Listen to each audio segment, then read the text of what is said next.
Hello everyone, welcome to Kol learning. तो आज हम लोग अपना नया टॉपिक शुरू करने जा रहे हैं जिसका नाम है स्वदेशी movement and rise of extremist. लेकिन जो ये राइज ऑफ एक्सट्रीमिस्ट है ये दूसरा टॉपिक है। स्वदेशी मूवमेंट के साथ जो सिलेबस में दिया हुआ है वो है सिविल डिसओबीडियंस मूवमेंट। लेकिन हम लोग क्या करेंगे, स्वदेशी मूवमेंट को राइज ऑफ एक्सट्रीमिस्ट वाले टॉपिक के साथ जोड़ के एक साथ कर लेंगे क्योंकि दोनों का टाइम पीरियड एक ही है।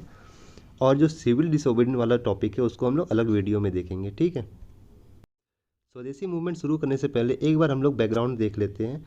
तो अगर हम देखें तो 1885 में आईएनसी बनता है, इंडियन नेशनल कांग्रेस बनता है, ठीक है। और इसमें जो लीडर्स होते हैं, हम लोग जो मॉडरेट फेज़ वाला है उसको एक अलग वीडियो में देख लेंगे। अभी हम लोग बस आज स्वदेशी मूवमेंट और एक्सट्रीमिस्ट वाला फेज़ देखेंगे। जो मॉडरेट फेज़ है उसको हम अलग एक वीडियो में बना देंगे। और हल्का सा बस एक बैकग्राउंड देख ले ताकि ये वाला टॉपिक हम लोगों को समझ में आ जाए, ठीक है। तो 1885 में कांग्रेस बनता है और इसमें कुछ लीडर्स रहते हैं जिनको हम कहते हैं मॉडरेट, ठीक। क्यों कहते हैं इनको मॉडरेट? क्योंकि इनको लगता था कि हमें जो आज़ादी मिलेगी वो पिटीशन फाइल करके मिल जाएगी, या इनसे ब्रिटिश के सामने प्रेयर करेंगे, पिटीशन फाइल करेंगे, तो रिक्वेस्ट करेंगे तो ये हमको आज़ादी दे देंगे। और अगर नहीं देंगे तो हम कॉन्स्टिट्यूशनल तरीके से फिर हम अपना विरोध दिखाएंगे ब्रिटिश को, तो हमें आज़ादी मिल जाएगी, ऐसा मॉडरेट समझते थे। तो 1885 से लेकर 1905 तक मॉडरेट फेज चलता है। 1885 से 1905 तक का जो पीरियड होता है इनको हम कहते हैं मॉडरेट फेज। और 1905 से 1917 तक को हम कहते हैं एक्सट्रीमिटीज फेज, ठीक। तो अब क्या होता है, कैसे क्या होता है कि ये फेज़ उभर के आता है, ये लीडर्स उभर के आते हैं जो जिनको हम मिलिटेंट नेशनलिस्ट भी कहते हैं, ठीक। तो क्या होता है कि जो मिलिटेंट नेशनलिस्ट होते हैं इनको समझ में आ जाता है कि जो ये ब्रिटिश हैं ये हमारी इकोनॉमिक को डिस्ट्रॉय कर रहे हैं और इनकी जो पॉलिसीज़ आ रही है वो हमको और पॉवर्टी की तरफ लेके जा रही है। इनको समझ में आता है। दादा भाई नौरोजी एक थ्योरी देते हैं, ड्रेन ऑफ वेल्थ, मतलब ऐसा ड्रेन जो हमारे देश से वेल्थ को लेके इंग्लैंड पहुंचा रहा है। तो ये सब चीज़ मास तक पहुंच जाती है, चीज़ें लोगों को मालूम पड़ती है कि इंग्लैंड जो है, जो ब्रिटिश है, वो ऐसी पॉलिसीज़ ला रहे हैं जिसके वजह से हमारी गरीबी और बढ़ते जा रही है। तो ये जो लीडर उभर के आते हैं एक्सट्रीमिटीज़ में वो कौन कौन होते हैं? लाला लाजपत राय जी होते हैं, बाल गंगाधर तिलक होते हैं, बिपिन चंद्र पाल होते हैं। ऐसे बहुत सारे लीडर निकल के आते हैं जो ये कहते हैं कि इस तरह से काम नहीं चलेगा, हम पिटिशन और प्रेयर के थ्रू फ्रीडम कभी नहीं पा पाएंगे, हमें एक्शन लेना पड़ेगा, डायरेक्ट एक्शन लेना पड़ेगा, हमको बॉयकॉट करना पड़ेगा, इनका विरोध करना पड़ेगा, इनके सामने खड़ा होना पड़ेगा। अब डायरेक्ट खड़ा होना पड़ेगा तभी हमको फ्रीडम मिलेगा। और यही चीज़ जो मास थी वो भी चाहती थी कि हम ब्रिटिश के सामने अगेंस्ट तुरंत खड़ा हूँ, और इस तरह से खड़ा हूँ कि प्रेयर और पिटिशन से कुछ नहीं होने वाला, हमको डायरेक्ट एक्शन के साथ खड़ा हूँ। एक्सट्रीमिस्ट को समझ में आ जाता है कि अब इंडिया को चलाने के लिए इंडियन गवर्नमेंट का होना बहुत ज़रूरी है। इस तरह से पिटिशन और प्रेयर से कुछ नहीं होने वाला, कोई फ्रीडम नहीं आने वाली है। इसी बीच क्या होता है कि एक बार 1890 के आसपास एक इकोनॉमिक क्राइसिस आता है और अकाल पड़ता है, बहुत भयंकर अकाल। उसमें 90 लाख लोग मर जाते हैं, और 90 लाख लोग मरते हैं उसके तो ब्रिटिश का कोई एक्शन नहीं होता कि इसको सही किया जाए, या जो उनका एफर्ट्स होता है वो नाखुश होता है। पब्लिक और भड़क जाती है कि इतने सारे पॉलिसीज़ लगाने के बाद भी ये स्थिति आई है, और इसके बाद भी गवर्नमेंट हमारी तरफ एक बार भी नहीं देख रही, या ब्रिटिश हमारी तरफ नहीं देख रहे, हमारे बारे में नहीं सोच रहे हैं, ये अभी भी अपना ही सोच रहे हैं। तो इससे पब्लिक और भड़क जाती है। उसी बीच 1899 में लॉर्ड कर्जन यहाँ के वाइसरॉय बन जाते हैं। ये बहुत सारे रिफॉर्म्स लेके आते हैं जिसमें से एक होता है कलकत्ता कॉर्पोरेशन एक्ट 1899। इसमें क्या होता है करता है, जो इलेक्टेड मेंबर्स होते हैं उनको रिड्यूस कर देता है और अपने आदमी को नॉमिनेट कर देता है। उसके बाद 1904 में एक आता है ऑफिशियल सीक्रेट एक्ट, ठीक। उसमें क्या होता है, फ्रीडम ऑफ प्रेस को कम कर दिया, जो फ्रीडम होता है प्रेस का उसको कम कर दिया, कोई फ्रीडम नहीं देता उसके बाद 1904 में। फिर 1904 में ही एक और एक्ट आता है जिसको कहते हैं कोऑपरेटिव क्रेडिट सोसाइटी एक्ट। फिर 1905 में आता है पार्टीशन ऑफ बंगाल एक्ट। जैसे ये एक्ट आता है ना, पार्टीशन ऑफ बंगाल एक्ट, अपना स्वदेशी मूवमेंट तभी शुरू हो जाता है। अब स्वदेशी मूवमेंट के बारे में अगर देखें तो जुलाई 1905 को ये अनाउंसमेंट किया जाता है कि पार्टीशन ऑफ बंगाल होगा। इस बात से लोग नाराज़ हो जाते हैं, और नाराज़ होने के बाद अगस्त 7, 1905 में क्या होता है कि एक मास गैदरिंग होती है कलकत्ता के टाउन हॉल में, और वहाँ ये घोषणा की जाती है कि अब हम लोग डायरेक्ट एक्शन लेंगे, स्वदेशी मूवमेंट चलाएंगे जिसमें हम फॉरेन गुड्स का बहिष्कार करेंगे और अपना जो स्वदेशी गुड्स है उसको हम यूज़ में लेकर आएंगे। 16 अक्टूबर 1905 में पार्टीशन ऑफ बंगाल हो जाता है। 16 अक्टूबर 1905 में पार्टीशन ऑफ बंगाल हो जाता है, और इस दिन को जब पार्टीशन ऑफ बंगाल हो जाता है तो लोगों में गुस्सा बढ़ जाता है। तो इसमें क्या करते हैं लोग कि उस दिन फास्ट रखते हैं और नंगे पैर घर से निकलते हैं, मार्च पास्ट करते हैं, गंगा नहाते हैं, एक दूसरे को राखी बांधते हैं। फिर वंदे मातरम और अमर सोनार बंगाल ये गीत गाते हुए वो घर से बाहर निकलते हैं, भीड़ इकट्ठा करते हैं। अब वंदे मातरम बंकिम चंद्र चटर्जी का लिखा हुआ है और अमर सोनार बांग्ला जो है ये रविन्द्रनाथ टैगोर का लिखा हुआ है और ये आज बांग्लादेश का राष्ट्रगान है। ठीक है, उसके बाद कुछ ही देर में क्या होता है कि जब लोग चंदा इकट्ठा करना शुरू कर देते हैं और कुछ ही देर में देखते देखते 50,000 रुपये इकट्ठे हो जाते हैं। इस मूवमेंट को अलग अलग जगह बढ़ाने के लिए 50,000 रुपये देखते देखते शुरू हो जाते इकट्ठा हो जाते हैं। उसके बाद क्या होता है, 1905 में इंडियन नेशनल कांग्रेस का बनारस सेशन होता है। इंडियन नेशनल कांग्रेस का बनारस सेशन होता है, किसके अंडर होता है, ये गोखले जी के अंडर होता है। गोखले इसके प्रेसिडेंट रहते हैं। कभी कभी जो आईएनसी का जो सेशन कब कहाँ और कौन प्रेसिडेंट होता है ये एग्जाम में पूछ लेता है, तो इसका एक वीडियो में छोटा सा बना दूंगा आप लोग के लिए। जितने भी इंपॉर्टेंट सेशन होते हैं और उसके प्रेसिडेंट कौन होते हैं और उस सेशन में क्या डिसीजन लिया गया था, इसके बारे में भी एग्जाम में कभी कभी पूछ लेता है और कभी कभी नहीं अक्सर पूछ लेता है। तो जो ये बनारस सेशन होता है गोखले के अंडर, जो प्रेसिडेंसी में जो सेशन होता है बनारस का 1905 में, इसमें दो चीज़ों को लगाती है कांग्रेस की। दो इनका डिमांड होता है। पहला कि कंडेम ऑफ द पार्टीशन, दूसरा सपोर्ट ऑफ स्वदेशी मूवमेंट। स्वदेशी मूवमेंट को सपोर्ट कर देते हैं और पार्टीशन को कंडेम विरोध करते हैं। अब जो मिलिटेंट नेशनलिस्ट होते हैं जिसके अंदर तिलक होते हैं, लाला लाजपत राय होते हैं, पिंजन्द्र पाल होते हैं, वो चाहते हैं कि इस आंदोलन को अब देश से बाहर भी निकाला जाए, बंगाल से बाहर निकाला जाए। वहीं जो मॉडरेट होते हैं वो चाहते हैं कि इस आंदोलन को सीमित रखा जाए कलकत्ता तक ही। तो इन दोनों के बीच में, मॉडरेट और एक्सट्रीमिस्ट दोनों के बीच में भेदभाव शुरू हो जाता है। अब इन दोनों के बीच में थोड़ा सा टसल शुरू हो जाता है, मॉडरेट और नेशनलिस्ट के बीच में। उसके बाद क्या होता है, 1986 में कलकत्ता सेशन होता है दादाभाई नौरोजी की प्रेसिडेंसी में। दादाभाई नौरोजी की प्रेसिडेंसी में कलकत्ता सेशन होता है जिसमें डिक्लेयर किया जाता है कि हमारा अब जो गोल है वो है स्वराज, अब हम स्वराज लेंगे। ठीक, अब जो एक्सट्रीमिस्ट होते हैं वो gave a call of wide resistance and boycott of the school college legislative council law. ठीक, ये कह रहे होते हैं कि अब जब हमको स्वराज का ही, अब कांग्रेस तो कह दी कि हमको स्वराज चाहिए, तो अब हमको जो ये जो बॉयकॉट वाला स्वदेशी वाला जो मूवमेंट है इसको और तेज़ी से बढ़ाना है। तो ये कहते हैं कि अब जो बच्चे स्कूल में पढ़ रहे हैं वो अगर अपनी डिग्री थोड़ा डिले कर सकें तो कॉलेज को छोड़ें, स्कूल को छोड़ें। बच्चे जो टीचर स्कूल में पढ़ा रहे हैं, गवर्नमेंट टीचर, वो अपने पोस्ट को छोड़ दें। जो लेजिस्लेचर या काउंसिल में बैठे हैं वो वहाँ से रिजाइन कर दें। जो लॉयर्स हैं प्रैक्टिस कर रहे हैं कोर्ट में वो वहाँ से रिजाइन कर दें। तो लोग अगर अपने अपनी जगह से लोग रिजाइन कर देंगे तो सिस्टम अपने आप हिल जाएगा और जो ब्रिटिश हैं उनको एक बार के लिए झटका लगेगा।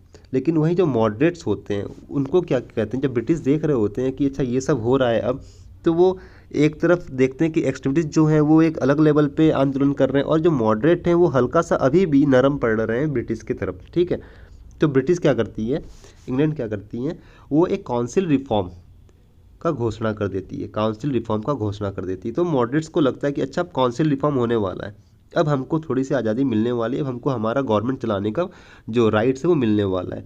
तो मॉडरेट्स को फिर ये लगने लगता है कि अब अगर हम एक्सट्रीमिस्ट के साथ रहेंगे तो ये हमारा नुकसान हो जाएगा, क्योंकि अब जो ये मिलिटेंट वाले हैं ये अब ये जो काउंसिल रिफॉर्म होने वाला है ये इसमें दिक्कत लेके आ जाएंगे। अब जब जो ब्रिटिश है वो मान रहे हैं कि हम काउंसिल रिफॉर्म लेकर आएंगे तो अब इस आंदोलन को बंद कर देना चाहिए। लेकिन इनको नहीं मालूम था कि ये जो पॉलिसी अब काउंसिल रिफॉर्म की ब्रिटिश लेके आ रहे हैं वो इनके बीच में दरार पैदा करने के लिए ला रहे हैं, क्योंकि इनको मालूम था कि अब ब्रिटिश को ये मालूम था कि एक्सट्रीमिस्ट को और मॉडरेट को डिवाइड करना है अगर, तो इस पॉलिसी को लेके आ जाओ, रिफॉर्म की पॉलिसी को लेके आओ, जिसमें एक्सट्रीमिस्ट जो थे वो नहीं मानेंगे लेकिन मॉडरेट वाले उस पर अड़े रहेंगे, क्योंकि ये थोड़ा एजेड भी थे और समझदार भी थे। साथ ही साथ में इनका जो पिटिशन और प्रेयर वाला जो माइंडसेट था वो अभी भी था इनके अंदर। तो ये चाह रहे थे कि इसी तरह से कैसे भी करके काउंसिल रिफॉर्म हो जाए। अब जो मिलिटेंट नेशनलिस्ट थे उनको लग रहा था कि यही एक समय है, अब समय आ गया है फ्रीडम का। They thought time had came to drive a British out, they decided to part with the moderate. अब इनको समझ में आ गया था कि यही एक समय है, बैटल अब लड़ा जाए, बढ़िया से लड़ा जाए, और अब एक हार्ड पुश देने का समय आ गया है ब्रिटिश को पीछे हटाने का। और ये समझ गए थे कि अगर मॉडरेट से अलग होना पड़े तो हम अलग भी हो जाएंगे, क्योंकि इनके बीच में काफ़ी मतभेद आ गए थे अब तक मॉडरेट्स के बीच में और एक्सट्रीमिस्ट के बीच में। तो इनको लग रहा था कि अगर हमको अब मॉडरेट से अलग भी होना पड़े तो अब हम अलग हो जाएंगे, भले ही चाहे कांग्रेस भी स्प्लिट हो जाए। अगर कांग्रेस टूट भी जाती है तो भी कोई बात नहीं, लेकिन ये आंदोलन अब तेज़ी से आगे बढ़ेगा। वहीं क्या मॉडरेट क्या सोच रहे थे? Moderate thought that if it would be sorry moderate thought that it would be dangerous to associate with the extremist. They saw their dream of Indian participation in the administration in council reform. वो समझ गए थे कि अब अगर हम इनके साथ रहेंगे, मिलिटेंट नेशनलिस्ट के साथ रहेंगे, तो फिर अब ये खतरनाक हो जाएगा हमारे लिए भी। और जो उनका सपना था ना कि अब एडमिनिस्ट्रेशन रिफॉर्म होने वाला है, इसमें इंडियन का पार्टिसिपेशन भी बढ़ने वाला है, इनको वो सपना अब सच दिखने लगा था कि अब काउंसिल रिफॉर्म होने वाला है। लेकिन और उस तरफ ब्रिटिश जानती थी कि इस रिफॉर्म से इनके बीच में डिवाइड हो जाएगा तो रूल कर पाएंगे। उसके बाद वो एक्सट्रीमिस्ट को दबा देते हैं, आगे जाके एक के बाद एक लीडर्स को पकड़ते हैं। और उस वक्त मॉडरेट्स को ही लगता है कि जो एक्सट्रीमिस्ट हैं वो अपने कर्म से दबाए जा रहे हैं, क्योंकि हमारे बीच में उस वक्त यूनिटी खत्म हो जाती है आपसी मतभेद की वजह से। फिर 1987 में सूरत सेशन होता है। ये सूरत होगा, नागपुर नहीं होगा। यहाँ पे सूरत सेशन होता है राज बिहारी घोष के प्रेसिडेंसी में। अब यहाँ मॉडरेट चाह रहे होते हैं कि जो ये सेशन हो वो सूरत में हो और इसको घोष जो है वो प्रेसिडेंसी करें। वहीं जो एक्सट्रीमिस्ट थे वो चाह रहे थे कि जो सेशन हो ये नागपुर में हो और इसको तिलक और लाला लाजपत राय प्रेसिडेंट हो इसके।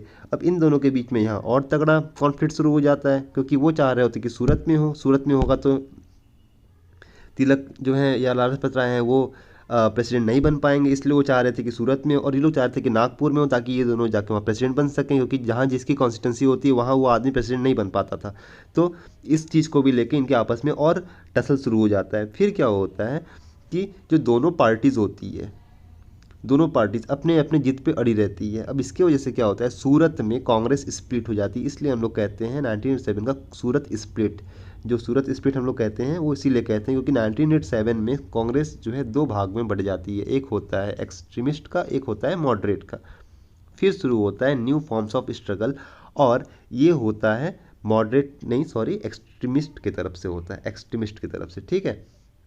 अब इसमें क्या होता है, बॉयकॉट ऑफ फॉरेन गुड्स। अब जो मिलिटेंट नेशनलिस्ट होते हैं वो ये कहते हैं अब अच्छे से हमें इसके ब्रिटिश के अगेंस्ट में आना पड़ेगा। अब हमको फॉरेन गुड्स को इस तरह से बहिष्कार करो इसका कि अभी कहीं भी यूज में ना हो। हम पहनेंगे तो भी इंडियन गुड्स पहनेंगे। हम शादी ब्याह में जो गुड्स एक्सचेंज करते हैं, जो गिफ्ट एक्सचेंज करते हैं, उसमें भी हम अब फॉरेन गुड्स का इस्तेमाल नहीं करेंगे। फिर जो वाशरमैन, जो धोबी होते हैं, वो फॉरेन कपड़ा धोना बंद कर दे।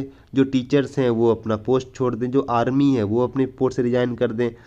फिर प्रोफेसर, स्टूडेंट जितने भी थे, गवर्नमेंट जॉब वाले थे, वो सब अपने अपने पोस्ट से रिजाइन कर दें। और इनके साथ मास चलती है उस वक्त, क्योंकि मास को भी चाहिए होता है कि एक डायरेक्ट एक्शन लिया जाए, और उस तरह के पुराने माइंडसेट से इस तरह से फ्रीडम नहीं मिलने वाला हम लोगों को।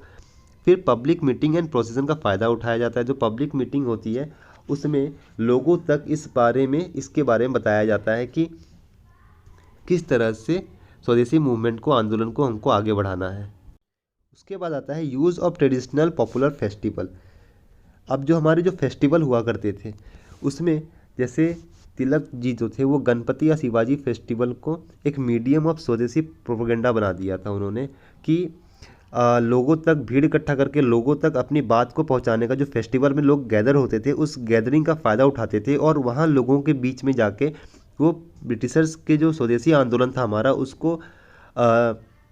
उसके बारे में लोगों को बताते थे और ब्रिटिश के कपड़े को या गुड्स को बॉयकॉट करने के बारे में उनको बताते थे। इस तरह से क्या हुआ, मास टू मास ये आंदोलन फैलता चला गया।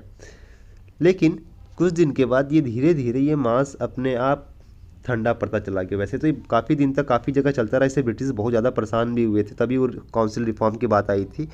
लेकिन ये फिर जो मास था वो धीरे धीरे कैसे पीछे हटता चला गया और जो ये मूवमेंट था वो कैसे धीरे धीरे कम पड़ता चला गया, उसके बारे में अगर देखें तो पहला कारण था कि गवर्नमेंट का रिप्रेशन, जो रिप्रेशन होता है गवर्नमेंट का।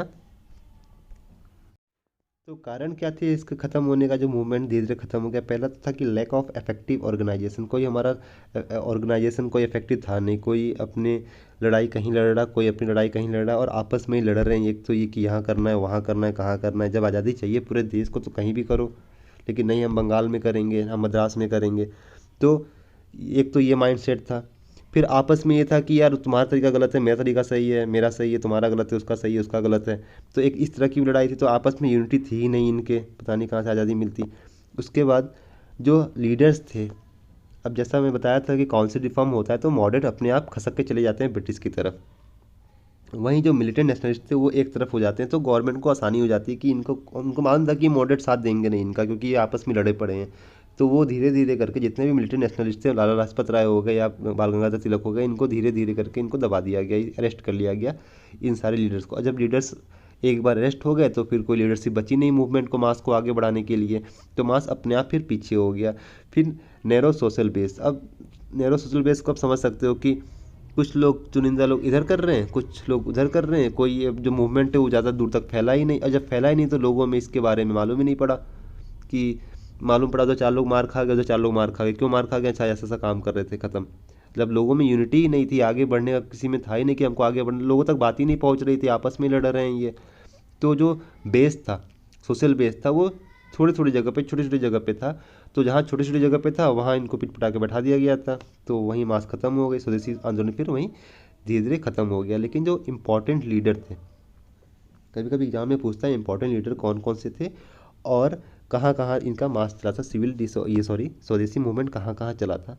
तो पहले थे तिलक जी, जो इनका ये जो अपने मास मूवमेंट को कहाँ बढ़ाए थे, पुणे और मुंबई वाला जो एरिया था वो इनका था, यहाँ इन्होंने स्वदेशी मूवमेंट को काफ़ी अच्छे से आगे बढ़ाया था।